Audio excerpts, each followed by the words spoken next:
The Hearing, a legal podcast from Thomson Reuters.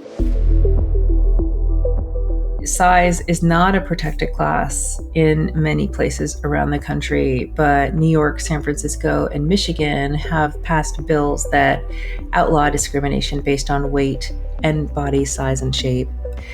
And so they're trying to make it on par with race and gender as far as being protected in that way. That gives a little bit more heft when it comes to making a complaint. That doesn't just mean like not being hired for a job. I mean, there have been stories about people not being allowed to rent an Airbnb or a hotel room to visit a certain restaurant. And so it gives a little bit more power to folks who feel like that they've been wronged because of the size and shape of their bodies. Hello, and welcome to The Hearing. I'm your host, Janelle Wrigley, and today I'm excited to share a conversation I had about a topic that's not discussed very often in legal and professional settings, and that is the stigma and biases that are out there around body size and weight. My guest in talking about this today is Cara Richardson Whiteley. She's the founder and CEO of the Gorgeous Agency, which helps companies become more body inclusive for their employees and clients. And she's also the author of a memoir called Gorge, My Journey Up Kilimanjaro at 300 Pounds. In our chat today, we dug into how judgments about weight and body size can sneak their way into all kinds of workplace dynamics.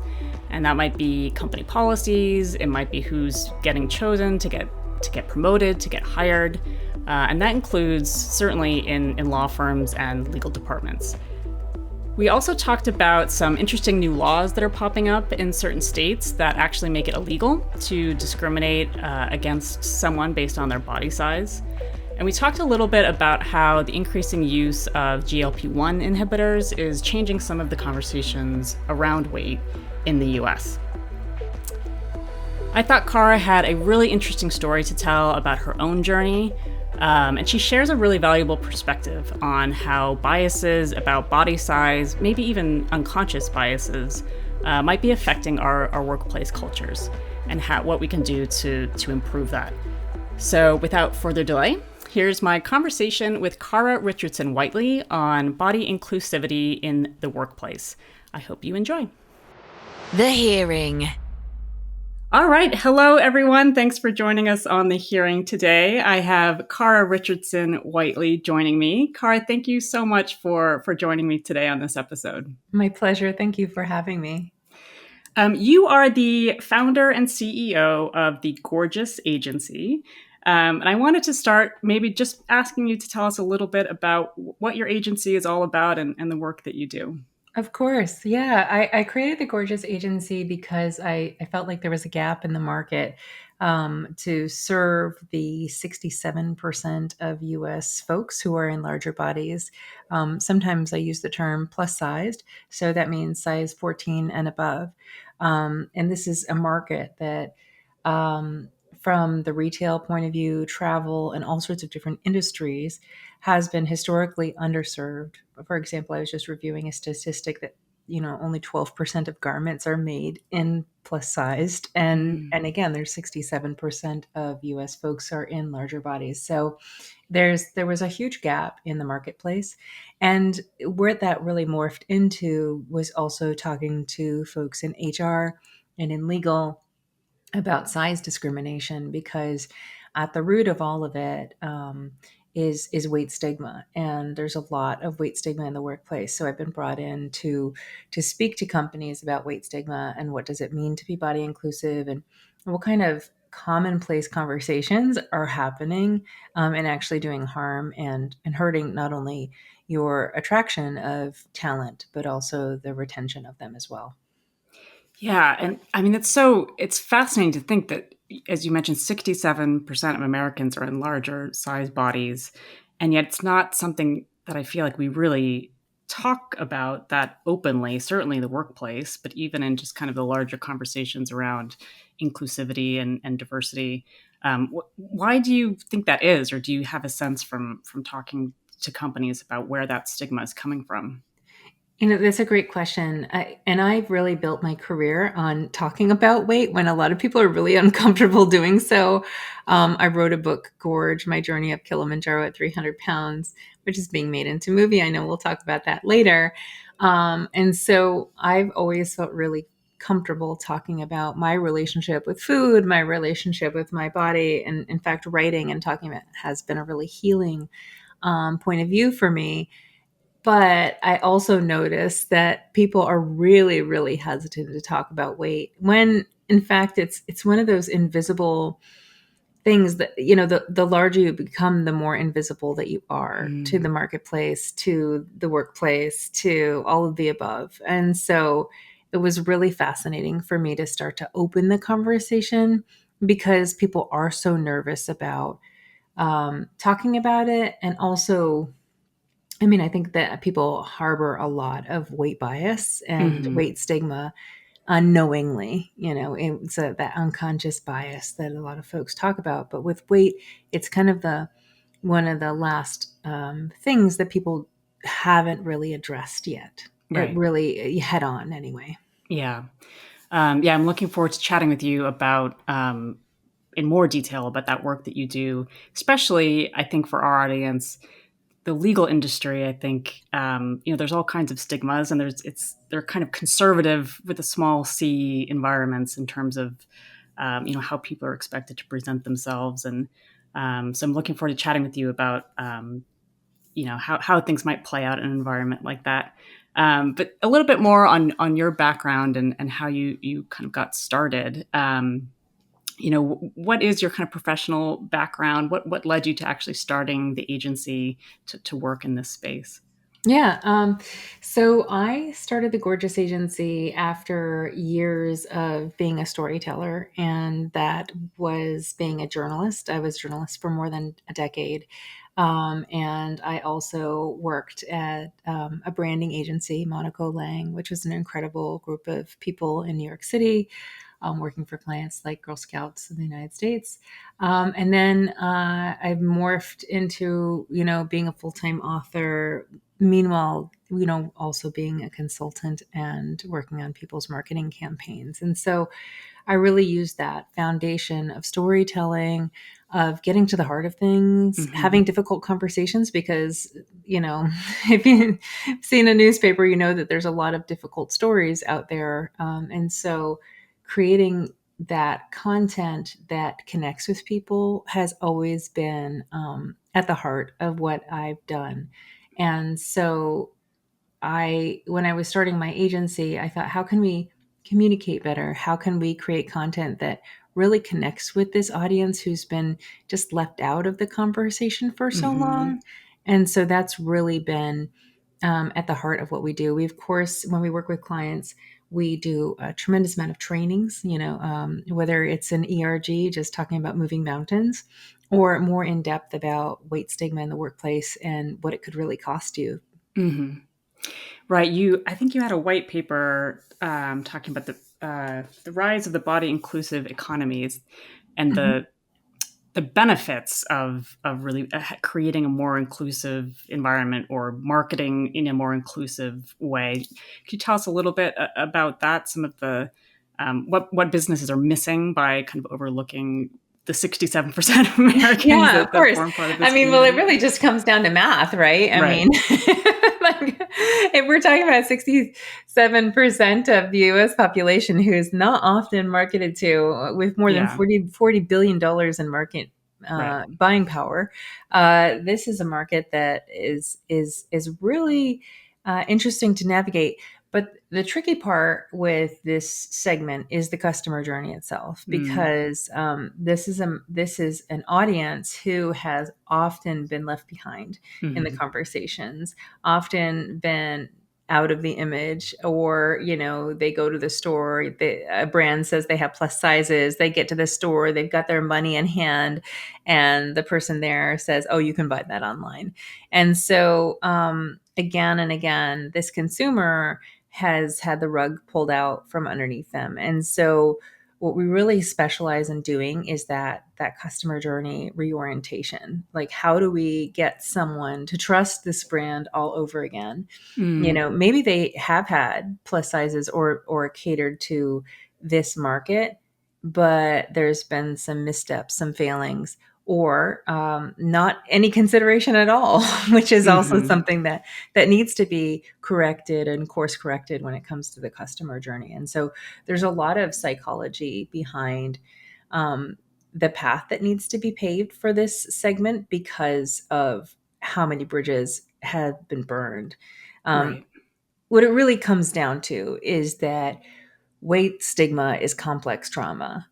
You have to look at it that way. Complex trauma is the kind of trauma that happens again and again and again, everywhere, from everything. It's the kind of thing that, it's coming from media and society. I mean, think about, social media posts and how much pressure there is to be in a smaller body when maybe your body was just built the way it is, right? Or maybe you've lost weight and now you've gained it again. So there's so many messages coming from the world around you about the size and shape that you should be. But then it's also coming from authority figures. And so that might be your boss, that might be your workplace, whether it's the imagery that doesn't include people like you, or also just little comments, little microaggressions about what you're eating, or asking about your exercise habits that just don't stop. But I think that the most heartbreaking part of what we do and our work in weight stigma is that oftentimes that this weight stigma is coming from the people that you love and care about the most, right? So it's coming from your family and your friends as well. And where it gets really complicated for this segment is that it's often done in the veil of like, oh, it's for your own health. I'm doing it for your own good. I'm making these comments about what you're eating and how you're moving to help you, when studies show that the exact opposite is true. And so, this cycle of weight stigma is something that, it carries over into a lot of social isolation, disordered eating, anxiety, and depression. And really just, that social isolation from a business point of view, you can think of it like, disengaging from a brand, disengaging from an activity. Think of, I mean, when I speak around the country, I hear so many different stories about people who have signed up for a gym membership because they want to move, right? They want to feel stronger. They want to do what's best for their body, which is exercise. But because of the way that a trainer interacted with them, they're still paying that membership because they don't dare go back into that building, and yet they haven't set foot in it. And this doesn't have anything to do with like, oh, I just want to be lazy and, not work out. It's because someone in that gym has wronged them, right? And the brand reputation is absolutely tarnished because of the way that they were treated, because of the size of their body, and because oftentimes that kind of commentary about someone's body, or making fun of them or laughing or giggling or, all that stuff like that is socially acceptable. Right. But it's doing a tremendous amount. And you think about how vulnerable somebody must feel in that moment when they're stepping into a gym. Maybe they haven't been in a long time. And, I imagine it wouldn't even take, it's just a sensitive moment for them, or for many people, I would think. Right. And then they'll never come back if there's not that kind of sensitivity around welcoming those individuals. Exactly. And like, we work with a lot of travel destination focused clients. And so think about, if you are in a family and you've booked something like you really, really, really want to do, like kayaking at your destination. And, you've convinced your kids that it's a good idea, and your partner and you show up and you can't fit into the kayak. Right.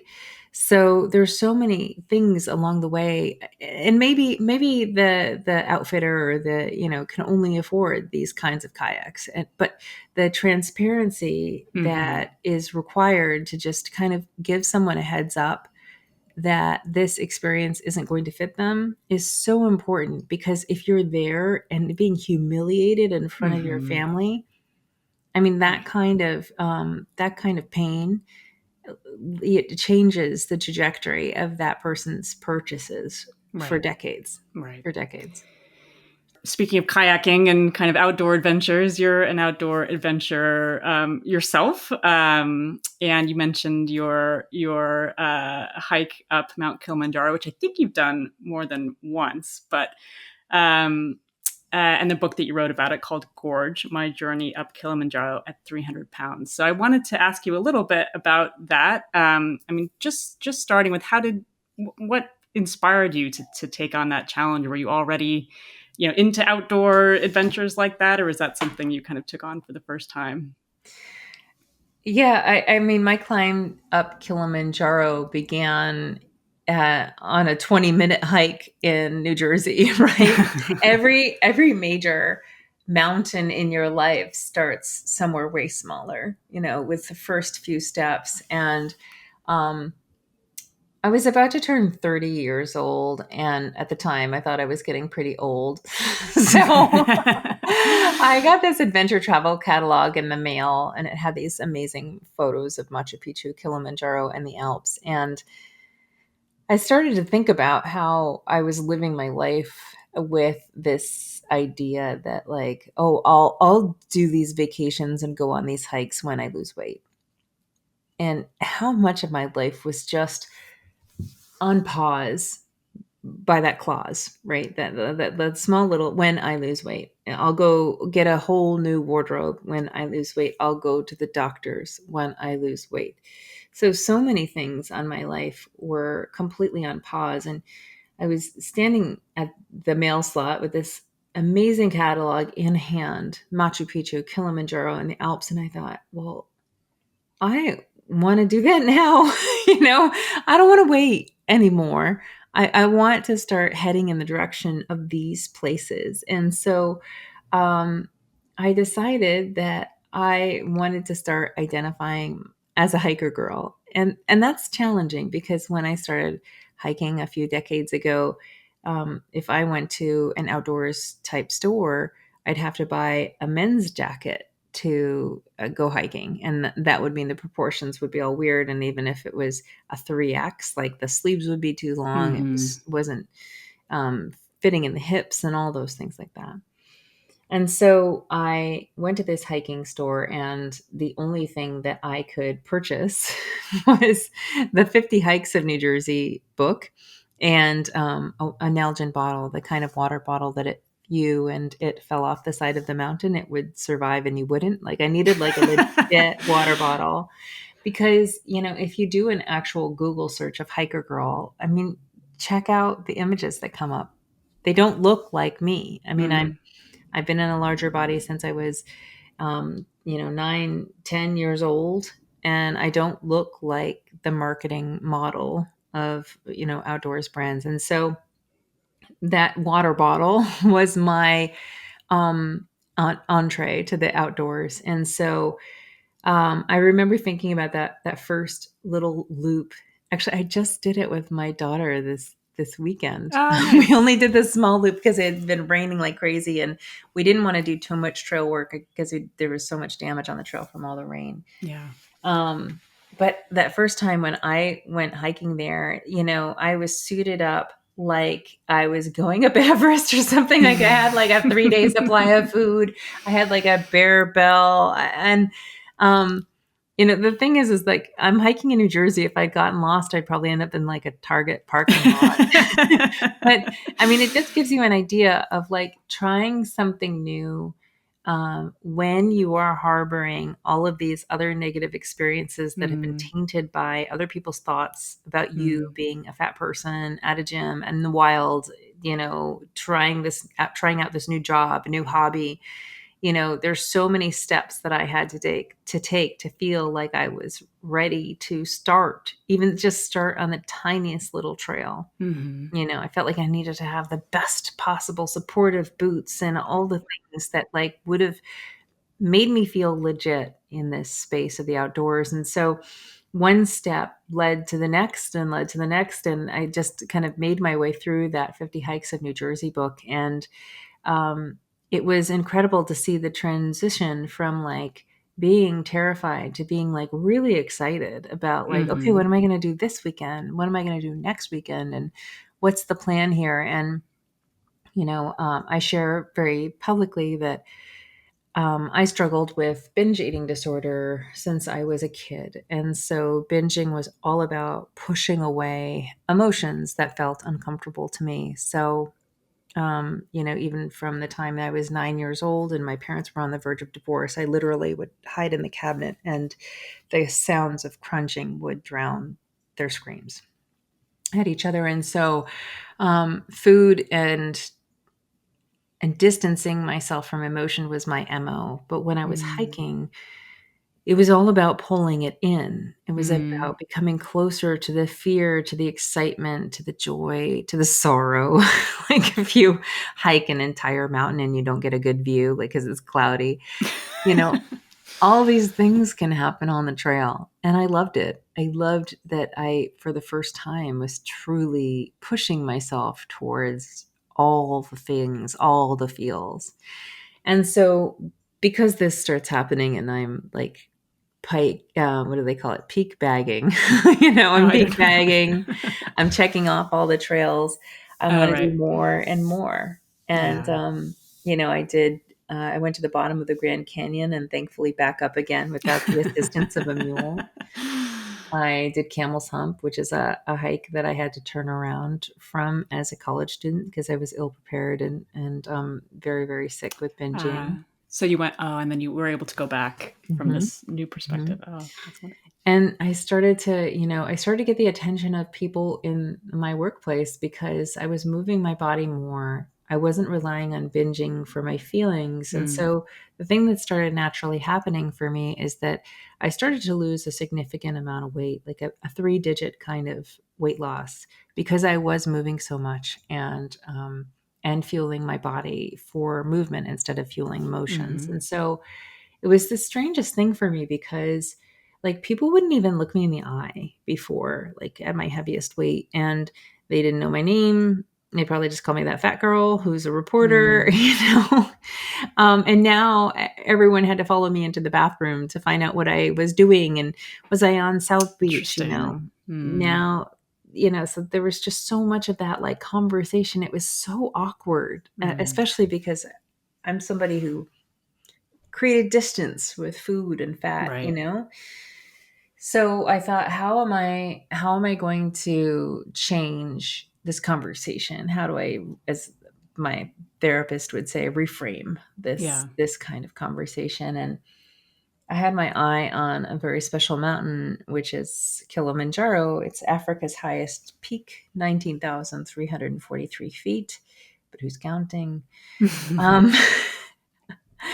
And I'm sure you counted every one of those steps. Every single one, right? And it's like climbing the side of the globe because you start at the equator and you end up at glaciers. And so this was a very, very special climb, and felt like it would be a monumental accomplishment. And so anytime someone asked me about my weight loss, I said, well, I'm climbing Mount Kilimanjaro and I'm doing it to raise money for AIDS orphans in Africa at Global Alliance for Africa's programs. So here's where you can donate. And that strategy was very effective. I raised more than $1 per foot of the mountain, by changing their conversations. Yeah. And they got people quiet very quickly when I just was asking them for money anytime they brought up weight. So reframe. Yeah. And what was the experience like of going up the mountain for the first time? Yeah, I think what I love about Kilimanjaro is that, at that altitude, you learn very quickly the strategy of pole pole, which in Swahili means slowly, slowly. The slower you go up the mountain, the better, because, there's half as much oxygen at the top of the mountain as there is at sea level. And so the slower you go, the more easy it is for your body to acclimate. So I'm like, this is my kind of mountain. and camping and eating, out on the mountain. It's so magical and also grueling. And, going 6 days without a shower is not for everybody. Yeah. But it's really a test of moving yourself forward no matter how you feel. Obviously, if you're so sick from altitude, you do have to turn back. But also, I mean, this is the extreme version of pulling in every single emotion. And anyone that I know who's climbed Kilimanjaro has wrestled with something on the mountain, because at a certain point you run out of things to say to the people next to you, and all the deepest, darkest thoughts that have surfaced, it will surface. And um, one of the greatest lessons of climbing Kilimanjaro, and in my own recovery of binge eating disorder, and my own path forward of confidence, is like, when something is bothering you, you need to deal with it. So how that translates on the mountain is like, if you feel like you're getting a blister, well, you better treat it or you really will have like a gaping hole in your ankle. If you are thirsty, you need to drink. If it's raining, you need to put on your rain jacket or cover your backpack. And if something is really bothering you on the mountain, you need to say something. And so that art of having difficult conversations was really amplified on Kilimanjaro. And whether that's a difficult conversation that I'm having with myself in my own mind, Right. and really kind of processing through, okay, what am I thinking about here? What does it mean? What's the path forward? But also, if someone is doing you wrong, which happened on my third climb, where the porters and guides were openly betting against my track up the mountain. Wow. You do need to say something. Right. Yeah.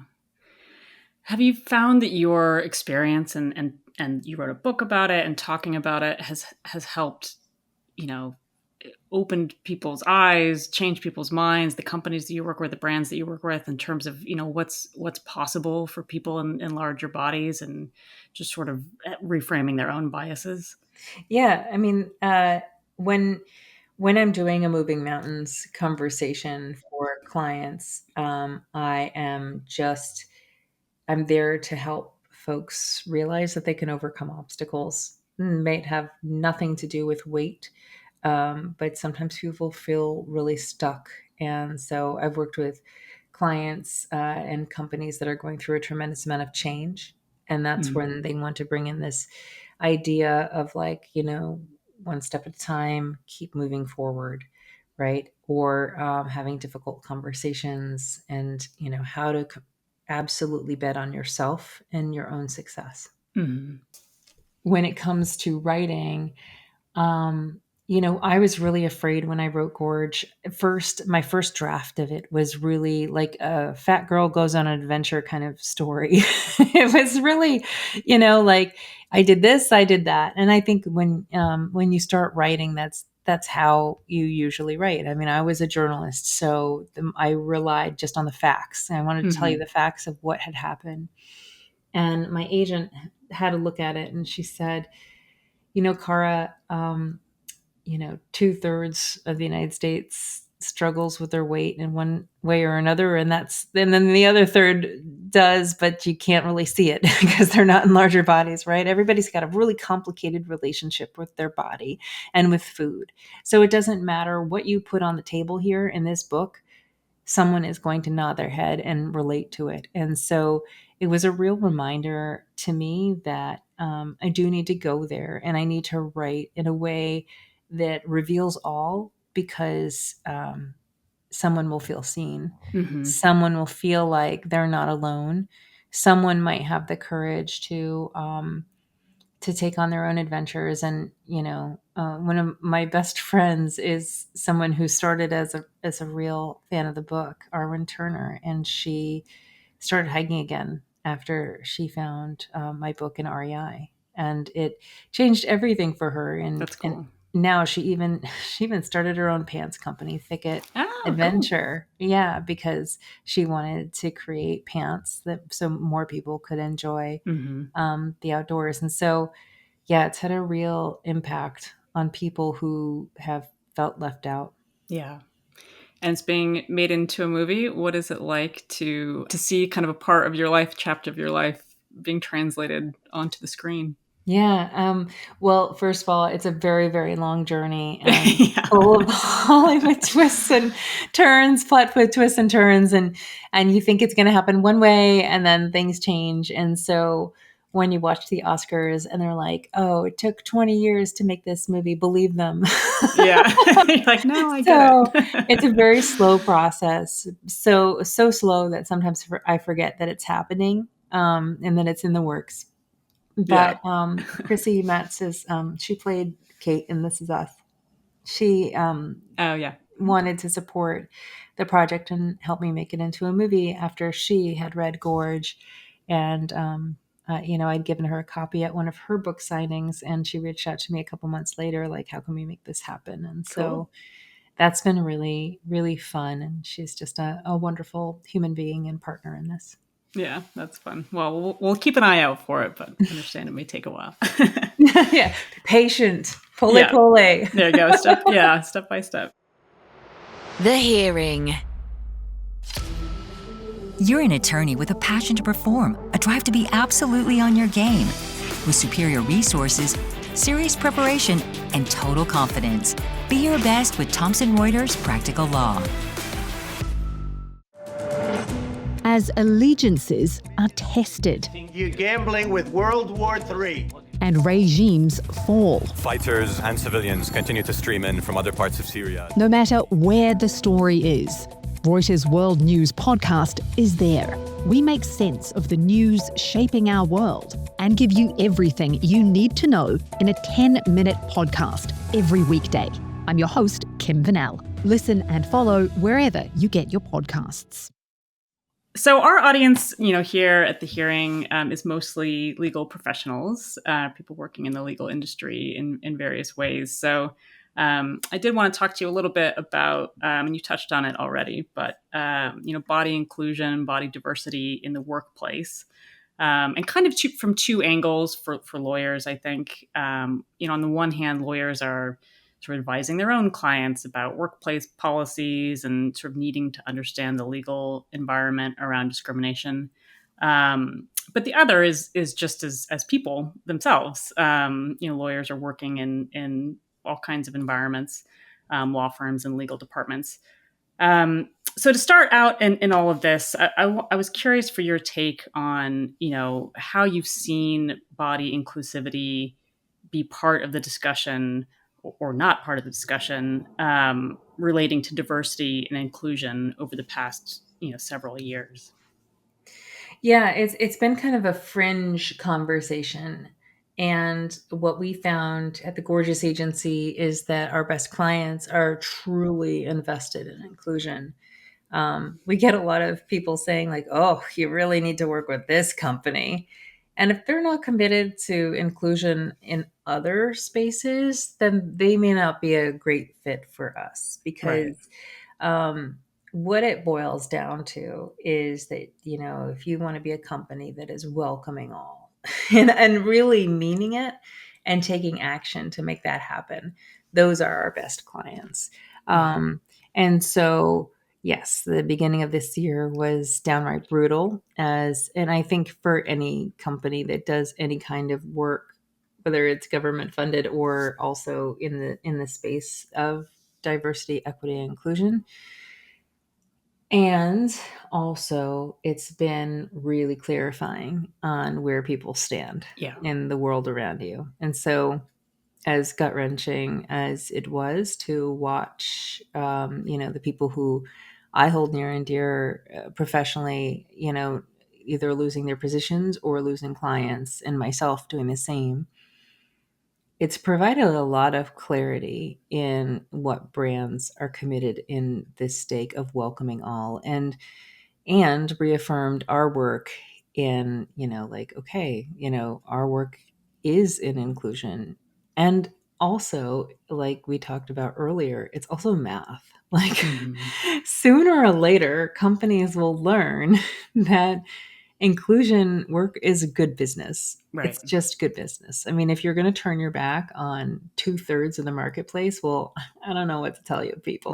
Like, Yeah, including in hiring, right? Not just who you're Yeah. marketing your products to, but the talent that you want Exactly. to bring in the Hiring, door. especially because, if you're going to have unconscious bias when it comes to hiring folks or not advancing their careers or paying them equally, well, they'll go somewhere else. They'll take their talent somewhere else. And so, I mean, what have we learned in this drawback of diversity, equity, and inclusion is like, that's a terrible idea.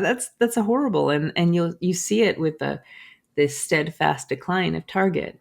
Yeah. And you see the rise of those companies who've said, "Oh, yeah, no, that's a pillar of who we are. We're not backing down." Like examples like Costco and Marriott. And I was just quoted in the Daily Brew about REI, doubling down on their inclusion efforts and whether or not that's a good idea. And of course, it's a great idea. I mean, the outdoors should be open to all. Yeah. Every business should be open to all, and size should be part of that equation. Right. Absolutely. You mentioned earlier, or you just in passing about, the possibility of kind of bosses, managers making offhand comments that can be kind of make people feel excluded. I was curious, if there's other types of experiences or unconscious biases that people in larger bodies may be experiencing in the workplace that others may not be aware of or may be aware of but need to do better. Yeah, of course. I think it's really important for people to know that weight stigma is, pervasive in everyone's career from the moment that they're looking for work to when they're, in the leadership level. So it impacts folks first in the hiring process. There's a lot of recruitment bias where people are assigning stereotypes to people in their body sizes just by looking at them and not really looking deeper at their resume and what they bring to the table as a team member. Second, there's a pay differential typically between people in larger bodies and those in standard sizes, right? They're historically paid less than their colleagues.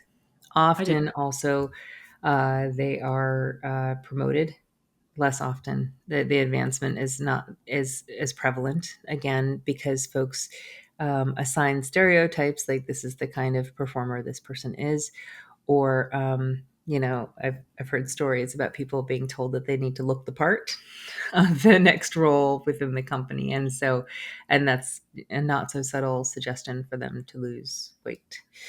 And then the leadership roles as well. Like there's just not a lot of folks in larger bodies in leadership positions, and so like people see that. And I even see that in, I often work with retail clients and think about they can't hire enough staff, right? But they don't make clothes for the 67% of people who are looking for jobs. So they work at your company. They can't wear what you sell, right? And even if they come to work and then they have to wear something else, or they can't take advantage of the discount on the apparel. So it's this strange cycle of like not working, or like a hotel job. Maybe you need a uniform and they don't carry your size, or you're embarrassed to ask, or just making an inclusive workplace or just environment. So imagine how uncomfortable and unwelcomed you would feel if you show up to an interview and the chair was too small. It had arms, So there's so many things that we help companies think through that will start to erase some of these barriers and to just be more mindful about the process so that they don't miss out on the talent and of folks. So in addition to kind of addressing culture issues and just mindfulness, are there other things that companies can do to create, more inclusive environments? I mean, do you see companies having, sometimes formal policies, do they help? I don't know. Or, you mentioned trainings, like what other types of things can organizations think about? Yeah, trainings are great. And, this can lend itself well into policies, right? I was talking with a travel client of ours, and they talked about how oftentimes they host people who are planning conferences from around the world. And so they might book their ticket for them because they're creating this incredible event, which will bring thousands, if not millions of dollars to the local area. And so the simple question of like, what if they need two seats? How do we make that easier for them to say that they're in a larger body and they need two seats on the airplanes? And there are so many different airplanes that have really neat policies about, like, if you buy two seats, they'll refund the second. But if you start to get to know those things, you can make this journey of connecting with this destination so much easier. Right. And I mean, but just imagine if every step of the process was met with like being uncomfortable, unwelcomed, Right. and not seen as a real human being, how that could go awry and you lose this massive opportunity. And so there's, we do marketing audits for clients where we're taking a look at what their materials look like. Where are there opportunities? Because every business is so different. And, that's why the work we do is often very bespoke. Our processes are there, but like oftentimes the solutions are rather bespoke because, it depends on the kind of work that they're doing. Have a Right. look at uniforms. What are the options? Who are other vendors they could be talking with? And then also just, trainings is the beginning of the conversation and the ongoing kind of consulting that we do to make sure, for example, if you have an employee outing, like think about that. Do you have like t-shirts that you give to everybody and then suddenly they don't have the correct size? Or are you going on a kayaking trip and no Right. one thought to check? What's the weight limit? And this is the kind of stuff that you should be thinking about from an accessibility point of view Right. anyway, right? And weight can sometimes be an accessibility issue as well. Yeah. Yeah. I mentioned earlier that, I tend to think of the legal industry as being fairly, it's kind of has I don't want to insult the industry at large, but the legal industry can be, conformist, a bit conservative. There's certainly, I think, at least when I was practicing, ideas about how you should dress, what you should look like, and not wanting to kind of step too far outside of the box. And that's probably true of other corporate environments as well, of course. Sure. So have you worked with clients like that are, in these kind of, corporate environments that may, have more to overcome in terms of being accepting of more diversity and just how people present themselves, whether it's being in a larger body or whatever it may be. Is it more challenging in some ways to kind of change the culture in certain environments? Well, I mean, I think in the legal industry, it might be a little bit easier because once the awareness is there, then, then the systems become, easier to put into place, right? Oh, maybe somebody needs a larger chair, or maybe we shouldn't talk about, how many calories are in this and make comments about like, I shouldn't eat that cookie because I'll be so gross for the beach this weekend because you're not being mindful of the people around you. And I should, add a caveat here that the kind of work that we do isn't just for people who are in larger bodies or fat or obese or whatever term you want to use, right? Because you have no idea what the history is of someone's body, right?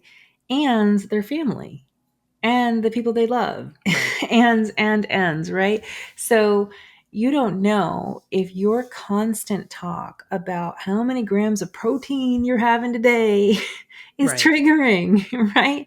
And how much that kind of conversation is off-putting, or talking about the latest celebrity who has done this, done that, or is on GLP-1 medications or not. Those kinds of conversations about weight and body that are commonplace can be really harmful to people in all sorts of bodies. You don't know if someone's mother or their partner, their whatever, is in a larger body and who you're really insulting and turning off for business or for being a team member as well. Yeah, that's a really good point. I wanted to also ask about, legislative efforts that may be out there, or models, whether in the U.S. or elsewhere. I think I read that there's legislation, or had been in the past, in New York and Colorado that Mm-hmm. had been proposed to ban discrimination based on weight or body size. So I wonder if you could tell us maybe a little bit about those efforts in the legislative arena.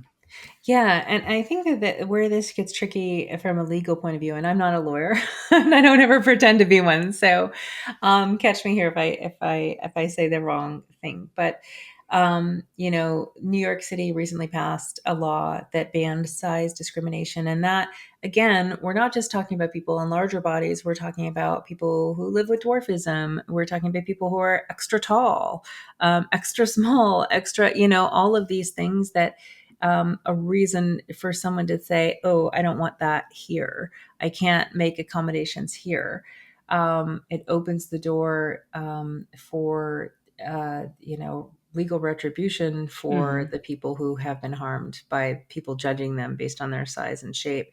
And so, size is not a protected class in many places around the country, but New York, San Francisco, and Michigan have passed bills that outlaw discrimination based on weight and body size and shape of all kinds.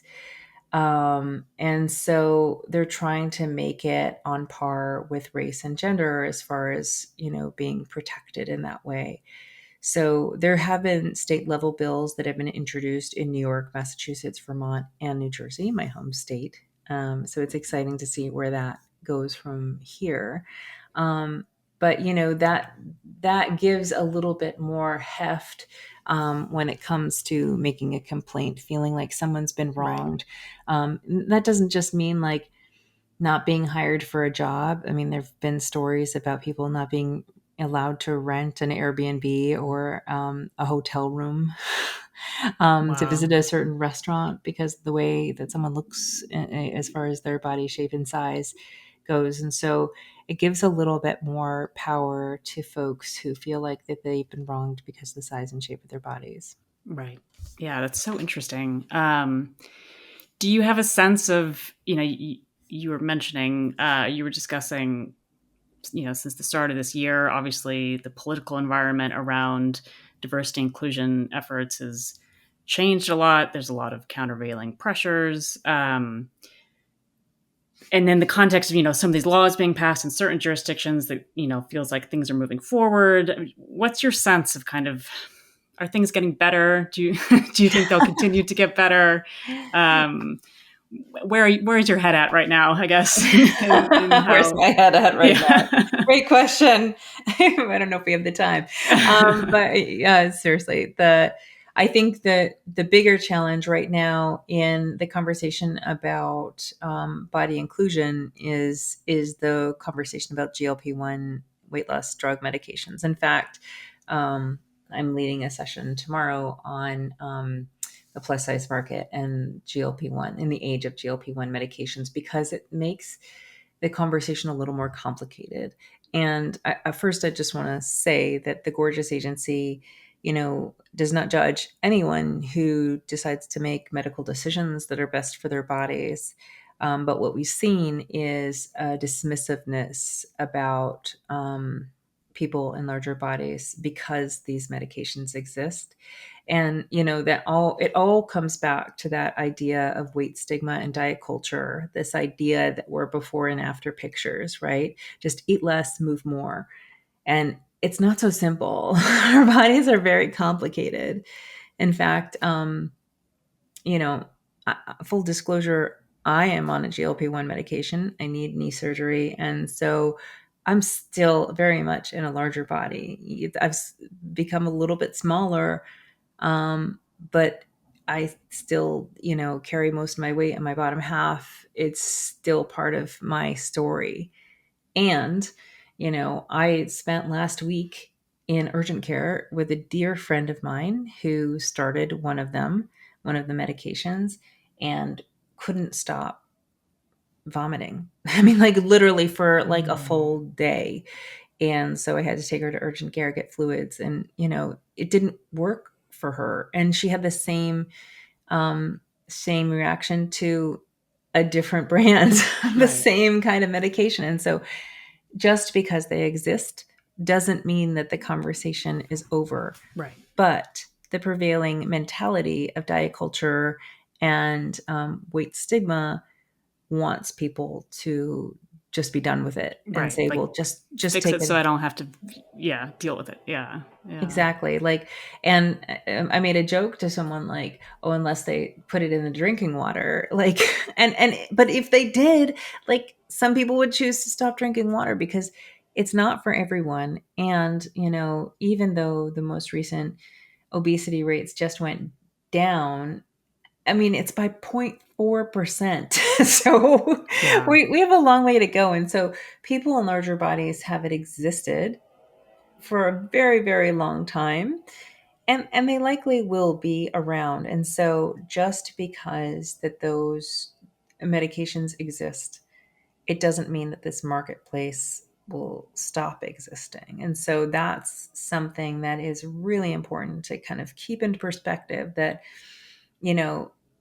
people make all sorts of interesting choices with their bodies, in whether it's that or bariatric surgery or whatever the flavor of the moment is.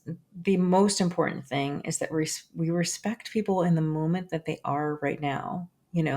Someone might be on that path now, and then 2 years from now might decide it's not for them, right? Right. So what we have to do is just to make sure that we show up as companies, as humans, for people in the bodies that they exist in the very moment that we meet them.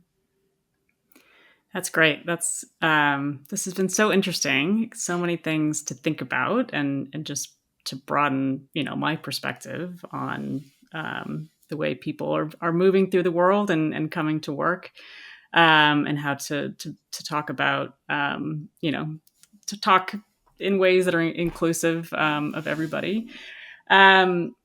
Is there anything else that you wanted to discuss, or any parting words for our listeners before we sign off? Oh, well, thank you so much for the time. This has been wonderful to have this conversation, especially knowing that it's going out to folks who are in the legal profession. And these are the people who are really the instigators of change and mindful approaches to things. If you want to continue being part of this conversation, we do offer the Gorgeous Collective, which is a group of leaders who meet every month and talk about, the important kinds of conversations about body shape and size and the plus size market, and how to best approach issues that are going on. And so it's not just for people in retail, it's for all sorts of leaders. So if that interests you, you can go to thegorgeousagency.com/cohort. That will lead you to the collective. But if you're interested in booking a training, like, make sure you book a call with me, and we'd love to set something up. I think this is a great conversation to have in your workplace.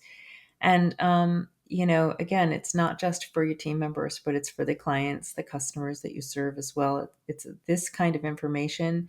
It's not only good for you as a human, but also it's great for business as well. Absolutely. Yeah. Thank you, Cara, so much for joining us today. Thank you. The Hearing.